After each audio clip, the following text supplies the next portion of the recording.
என்னை குறித்து மனம் சலித்து போனாய் அப்படிங்கிறார். நீ ஏன் என்னை நோக்கி கூப்பிடல? நீ சொல்ற ரீசன் அல்ல, எனக்கு தெரியும் உன்னை பத்தி. நான் தேவனாகிய கர்த்தரை பரீட்சை பார்க்க மாட்டேன் நீ சொல்ற.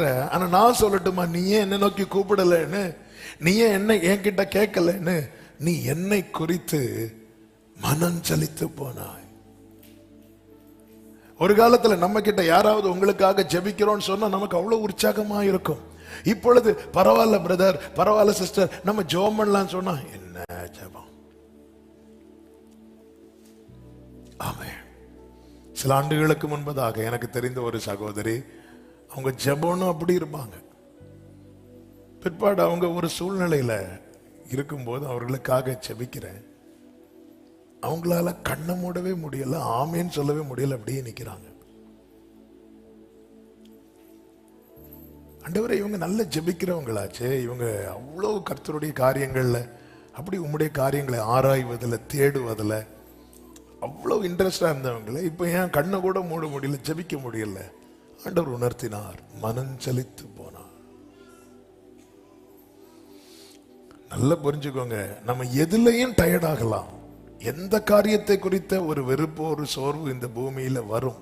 காரணம், சந்தோஷத்தினால் தன்னை சோதித்து பார்த்த சாலமோனே சொல்லுகிறான், இவைகள் எல்லாம் மாயையும் மனதுக்கு சஞ்சலமா இருக்கிறது. ஆனா தேவனுக்கு அடுத்த காரியத்துல மட்டும் அப்படி ஒரு லைன் நம்ம லைஃப்ல விழுந்துடவே கூடாது. இதுல ஒரு தேவ பிள்ளை ரொம்ப கவனமா இருக்கணும், ரொம்ப ஜாக்கிரதையா இருக்கணும். எனக்கு எந்த ஒரு காரியத்திலும் எனக்கு ஒரு சலிப்பு வரும். அதாவது சொல்ல, அளவுக்கு மிஞ்சினால் எல்லாமே நஞ்சுதான், எல்லாமே மோசம்தான். என்னதான் நம்ம விரும்பி ஸ்வீட் நமக்கு ரொம்ப பிடிக்கும்னு சொல்லிட்டு கொஞ்சம் சாப்பிட்டாலே நமக்கு திகட்ட ஆரம்பிச்சிடும். அதுக்கப்புறம் கேட்டாலும் என்ன சொல்லுவோம்? வேண்டான்னு சொல்லுவோம். எது ஆகட்டும் எல்லாத்துக்குமே. ஆனா தேவனுக்கு அடுத்த காரியத்துல மட்டும் நமக்கு ஒரு சலிப்பு வந்துடக்கூடாது, நமக்கு ஒரு வெறுப்பு வந்துடக்கூடாது, நமக்கு ஒரு சோர்வு வந்துடக்கூடாது. அப்படி வந்து நாம் செய்கிற ஒவ்வொரு செயலும், நாம் சொல்லுகிற ஒவ்வொரு காரணங்களும் தேவனை விசனப்படுத்துவதாயிருக்கும், தேவனை வேதனைப்படுத்துவதாயிருக்கும். 3 வருஷம் இருந்த பேதுருவுக்கு ஒரு சலிப்பு வந்ததுனாலதான் நான் மீன் பிடிக்க போகிறேன் என்று சொல்லி அவன் திரும்ப போகிறான். ஆண்டவர் வந்து அவன்கிட்ட என்ன கேட்டார் தெரியுமா? அதாவது அவன் மறுதலித்ததை விட அவரை அதிகம் காயப்படுத்தினது அவன் மனம் சலித்து போனது. இதுதான் உண்மை. சில நேரத்துல நம்முடைய பலவீனத்துல மறுதலித்துறோம். ஆனா அவர் பார்க்கிறார், ஆனாலும் பார்க்கிறார்.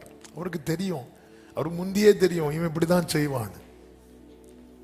ஆமா, நம்ம ஓவரா பேசினா நம்ம அவர் சொல்லிட்டே இருப்பார். பேதுரு பேசாம இருந்தா கூட அவர் அமைதியா இருந்திருப்பார். பேதுரு, இவர்கள் எல்லாரும் போனாலும் நான் அப்படியா? நீ மறுதலிப்ப.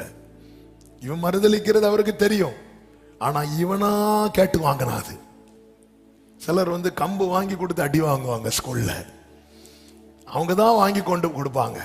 சார் பெரம்பு வாங்க சொன்னார், பெரிய பெரம்பா, அன்னைக்கு அடி விழும். அதுவரை அடி விழாது, அதுவரை அவருக்கு அடி கிடைக்காததுனால அவன் போய் அல்லது அவ போய், டாடி அப்பா எங்க சார் வந்து ஒரு பெரம்பு வாங்கிட்டோன்னு என்கிட்ட தான் சொன்னாங்க. தேடி பிடிச்சு, ஏன்னா அதுவரை ஆளுக்கு அடி கிடைக்கல, கரெக்டா வாங்கி கொடுத்து நல்ல அடியும் வாங்கிட்டு. அதே போலதான் பேதுரு. அத மலையாளத்துல சொல்லுவாங்க, வடி கொடுத்து அடி மெடிக்கலே அப்படிம்பாங்க. வடின்னா கம்பு கொடுத்து அடி வாங்குறது. சில நேரத்துல நம்ம சொல்லும் போது தெரியும், இங்க பாரு இப்போ ஆண்டவர் வந்து நிக்கிறார். பேதுருவை பழையது போலயே கூடுறார். பழையது போலயே கூப்பிடணுமா? ஒரு காரியத்தை செஞ்சு நல்லா புரிந்து கொள்ளுங்க. ஒரு வீடு அஸ்திவாரம் போட்டு அதை கட்டி எல்லாம் முடித்து பிரதிஷ்டை பண்ணலான்னு வரும்போது திரும்ப இடிச்சு திரும்ப ஃபர்ஸ்ட்ல இருந்து கட்டுறது எவ்வளவு பெரிய ப்ராசஸ் தெரியுமா? எவ்வளவு பெரிய வேலை தெரியுமா? அப்படிதானே பேதுருவே, நீ கடற்கரையில இருந்த மீன் பிடித்து ஒன்றும் கிடைக்கல, நான் வந்தேன், உன்கிட்ட வந்தேன், உன்னை என் பின்னாடி கூட்டிட்டு வந்து உன்னை நல்லா டியூன் பண்ணி உருவாக்கி உன் கையில பரலோக சாவி கொடுத்ததுக்கு அப்புறம் நீ திருப்பியும் மனஞ்சலித்து போறியே, திருப்பியும் அவர் வந்து அதே போல வலைய போட வச்சு திருப்பியும் நான் உனக்கு ஃபர்ஸ்ட்ல இருந்தே செய்யணுமா? ஏன் டிலே தெரியுமா? பேதுருவே, நான் என்னால உனக்கு டிலே இல்லை, உன்னாலதான் உனக்கு டிலே ஆகுது. என நீ மனம் செலுத்து போனாய். பேதுரு கர்த்தரை மறுதலித்த போது அவருக்கு உண்டான வேதனையை விட அவன் மனஞ்சலித்து போனதினால அவருக்கு உண்டான வேதனை அதிகம். பிரியமான கர்த்தருடைய பிள்ளைகளே, ஒரு காலத்தில் அறியாமை உள்ள காலத்தில் நாம் பின்மாற்றத்தில் பாவ வாழ்க்கையில் நடந்த போது அவருக்கு ஒரு காயத்தை ஏற்படுத்தினோமே, அதை விட அதிகமான வலியை நாம் இப்பொழுது மனஞ்சலித்து கர்த்தரை தேடாமல், கர்த்தருடைய முகத்தை நோக்கி பார்க்காமல், கர்த்தருடைய வழிகளை ஆராயாமல் நாம் இருக்கிறோம் தெரியுமா? இது அவருக்கு அதிக வேதனையை கொடுக்கிறது, அதிக வேதனையை கொடுக்கிறது. ஆமென். அப்படி வேதனையை வாங்கிட்டும் அவர் சொல்றார், ஆனால் நான் உனக்கு ஒரு அடையாளம் கொடுக்கிறேங்கிறார். என்ன ஒரு ஆண்டவர், என்ன ஒரு அன்பு. ஹல்லேலூயா. உம்மை போல புரிந்து கொள்ள யாரும் இல்லையே, உம்மை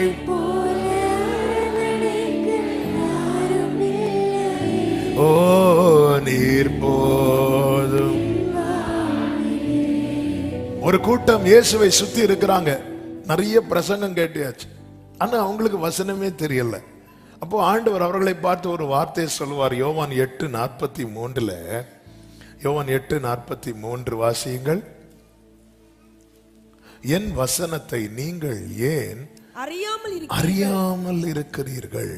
என் உபதேசத்தை கேட்க, என் உபதேசத்தை கேட்க மனதில்லாதிருக்கிறதினால் அல்லவா அப்படிங்கிறார். உனக்கு ஞான குறைவினால் அல்லவான்னு ஆண்டவர் சொல்லவே இல்லை. இன்னைக்கு நிறைய காரியம் தெரியல. ஆண்டவரே, நான் போகும் பாதை எனக்கு தெரியவில்லையே. ஏன் தெரியல? நீ கேட்க மனதில் இல்லாம இருக்கிற இல்ல. இப்படிதான் ஆண்டவர் இன்னைக்கு பேசுறார். ஆகாஷ் அடையாளம் கேளு. அப்போ அவன் என்ன செஞ்சிருக்கணும்? ஆண்டவரே எனக்கு ஒரு அடையாளத்தை காண்பியும். அவனுக்கு கேட்க மனசு இல்ல. கேட்க மனதில்லாததை அவன் எப்படி மழுப்புறானா, எப்படி சமாளிக்கிறானா? நான் தேவனை பரீட்சை பார்க்க மாட்டேன். உங்களுக்கு ஏன் இதை அறியாம இருக்கிறீங்க? உங்க வாழ்க்கை குறித்து ஏன் அறியாம இருக்கிறீங்க? உங்க எதிர்கால குறித்து ஏன் அறியாம இருக்கிறீங்க? இந்த சோதனை எதனால என்று ஏன் அறியாமல் இருக்கிறீர்கள்? இந்த பிரச்சனை ஏன் என்று எதனால? கேட்க மனதில்லாது இருக்கிறதினால் அல்லவா? கேட்க மனதில்லாது இருக்கிறதினால் அல்லவா? அதனாலதான் கேளுங்கள், கேளுங்கள். கேட்கணும், மனஞ்சலிக்க கூடாது. ஆமென். யாத்திராகமம் 7வது அதிகாரத்துல 6வது அதிகாரம் கர்த்தர் மோசே கிட்ட நிறைய வெளிப்படுத்துறார். அவருடைய நாமத்தை சொல்லுகிறார், அவர் என்ன செய்ய போகிறேன் என்றெல்லாம் சொல்லி மோசே இதை நீ இஸ்ரவேல் புத்திரருக்கு சொல் என்று சொல்லுகிறார். 9வது வசனத்தை வாசியுங்கள். இந்த பிரகாரமாக நீங்க வீட்டுல போய் படிச்சுக்கோங்க என்னெல்லாம் சொன்னார்னு. இந்த பிரகாரமாக மோசே இஸ்ரவேல் புத்திரருக்கு சொன்னான். இஸ்ரவேல் புத்திரருக்கு சொன்னான். அவர்களோ மனமடிவினாலும்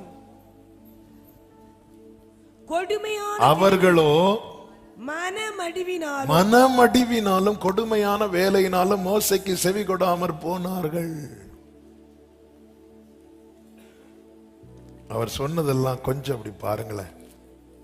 யாத்திராகமம் 6வது அதிகாரம் அவர் சொல்றாரு. 1 முதல் நானே வாசிக்கிறேன் பாருங்க. நான் பார்வோனுக்கு செய்வதை இப்பொழுது, இதை கேட்கும் போதே நமக்கெல்லாம் அப்படி என்ன சொல்லுவாங்க, புல்லரிக்கும்னு சொல்லுவாங்கல்ல. இது எப்போ படிச்சாலுமே அப்படிதான் இருக்கும். ஆண்டவரா சொல்லுவார், இப்ப பாரு அப்படின்னு பாரு, அவ்வளவுதான் நமக்கு. மேலும் தேவன் மோசையை நோக்கி, நான் யெகோவா சர்வ வல்லமை உள்ள தேவன் என்ற நாமத்தினாலே நான் ஆபிரகாமுக்கும் ஈசாக்குக்கும் யாக்கோவுக்கும் தரிசனமானேன். 4 பரதேசிகளாய் அவர்கள் தங்கின தேசமாகிய கானான் தேசத்தை அவர்களுக்கு கொடுப்பேன் என்று நான் உடன்படிக்கை ஏற்படுத்தினேன். நீங்க விட்டும் பெருமூச்சை கேட்டேன், உடன்படிக்கை நினைத்தேன். 6வது வசனம், ஆதலால் இஸ்ரவேல் புத்திரரை நோக்கி, நானே கர்த்தர், உங்கள் மேல் எகிப்தியர் சுமத்தின சுமைகளை நீக்கி நான் அவர்களை விடுவித்து உங்களை அவர்கள் அடிமைத்தனத்துக்கு நீங்களாக்கி ஓங்கிய கையினாலும் மகா தண்டனைகளினாலும் உங்களை மீட்டு உங்களை எனக்கு ஜனங்களாக சேர்த்து கொண்டு உங்களுக்கு தேவனாயிருப்பேன். உங்கள் மேல் எகிப்தியர் சுமத்தின சுமைகளை நீக்கி உங்களை விடுவிக்கிற உங்கள் தேவனாகிய கர்த்தர் நான் என்று அறிவீர்கள். விடுவிக்கிறது மாத்திரமல்ல, ஆபிரகாமுக்கும் ஈசாக்குக்கும் யாக்கோபுக்கும் கொடுப்பேன் என்று நான் ஆணையிட்ட தேசத்திலே உங்களை கொண்டு போய் அதை உங்களுக்கு சுதந்திரமாக கொடுப்பேன். நான் கர்த்தர் என்று அவர்களுக்கு சொல்லு. இந்த பிரகாரமாக மோசே போய் சொன்னான்.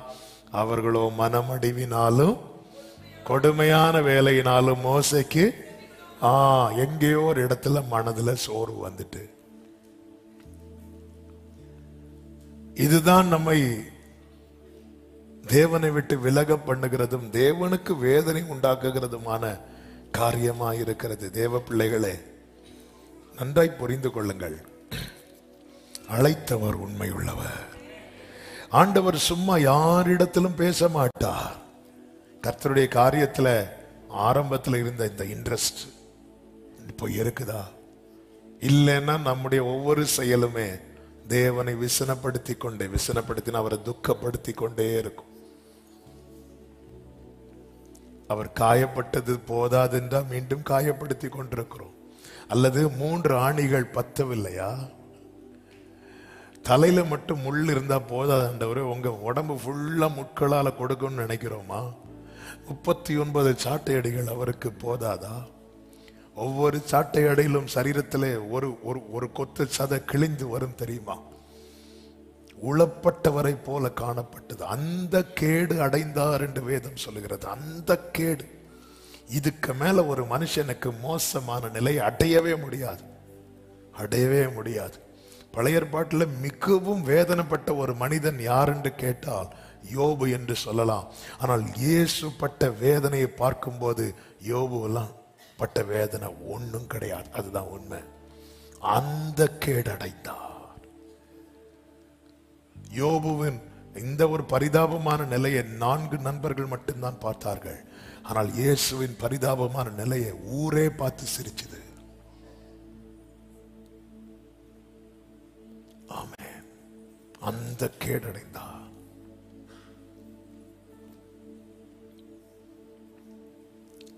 ஹல்லேலூயா. அந்த கேடு, இந்த வேதனை பத்தாது ஆண்டவரே, இன்னும் நீங்க ஹர்ட் ஆகணும் அப்படி சொல்லி நம்முடைய பல காரியங்களை செய்கிறோம். அதில் ஒன்றுதான் கர்த்தருடைய வழிகளில், கர்த்தருடைய காரியங்கள்ல நமக்கு இருந்த அந்த இன்ட்ரெஸ்ட், அந்த உற்சாகம் போயிட்டு. நீ